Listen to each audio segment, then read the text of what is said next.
कारकुनान का ये सच बोलना चाहिए, सच बोलना चाहिए और कुछ ज्यादा सच बोलना चाहिए। तो इंशाअल्लाह सच बोलेंगे, सच बोलते हैं जो कहते हैं। ऐसी बात बताने जा रहा हूं कि हमने ये कहने की जरूरत नहीं कि हमने इतनी कुर्बानियां दी हैं। कायदे सुन्नी तहरीक मोहम्मद सलीम कादरी रहमतुल्लाह अलैह, उनका ये कहना था हुकूक अहले सुन्नत को अपने हवाले करने का, हुकूक अहले सुन्नत के तहफ़्फ़ुज़ करने का। तो ये जो सफर है इस्लाम पर जमा है, उनको तो खिराज तहसीन पेश करते हैं, और जो इनके खिलाफ खड़े हैं, पर्दे के पीछे खड़े हैं, तो यकीन जान लो कि हमारी नजरें उनके ऊपर ही हैं। और हम खास तौर पर उन बदअकीदा बदमज़हबों को, कि वो भी हमें अच्छी तरह जानते हैं कि जो कायदे सुन्नी तहरीक मोहम्मद सलीम कादरी रहमतुल्लाह अलैह के सिपाही हैं, वो कभी पीछे नहीं हटते है। जिसने किया कोई ज़िया ख़त्मे नबूवत का,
इसलिए मेरी आपसे गुजारिश होगा कि हमें ख़त्मे नबूवत के हवाले और जो भी ख़त्मे नबूवत के हवाले से या नबी मोहम्मद मुस्तफ़ा सल्लल्लाहु अलैहि वसल्लम की नबूवत के अलावा किसी और की नबूवत की दावत का प्रचार करे और अपने आप को मुसलमान कहलाए, जो आगे बढ़ने की इसकी है, जो दफा सोचने की है।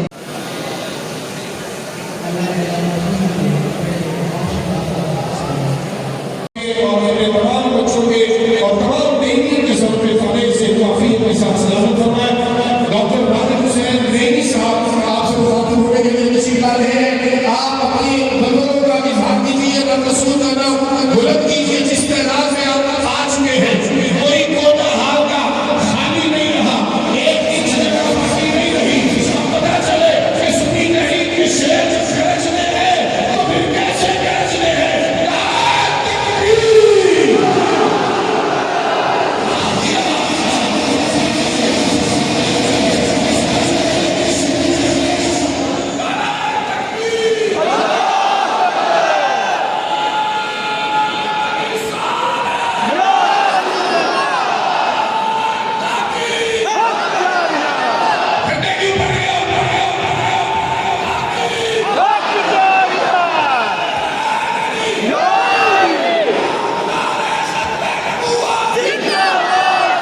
शहीद पाकिस्तान अल्लामा डॉक्टर मोहम्मद सफवार ज़हीनी शहीद रहमतुल्लाह अलैह की ज़ात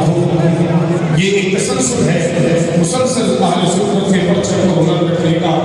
अहले सुन्नत के इल्मी मकाम को बुलंद रखने का। उसकी रिवायत करते हैं डॉक्टर रागिब हुसैन नईमी साहब, आपकी वालदा भी अली है, अल्लाह ताला उन्हें मोहब्बत से हमारे अंदाज में अल्लाह डॉक्टर मोहम्मद शफाअत जलाली साहब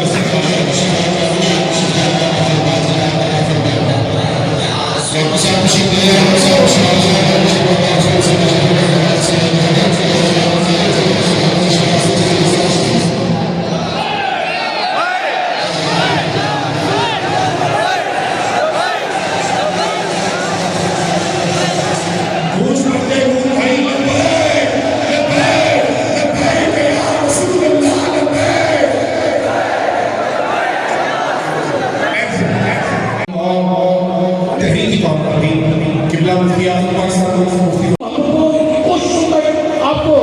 जीता जाकर सबूत नजर आ रहा है अल्लाह की इन तमाम अवाम को इसी तरह से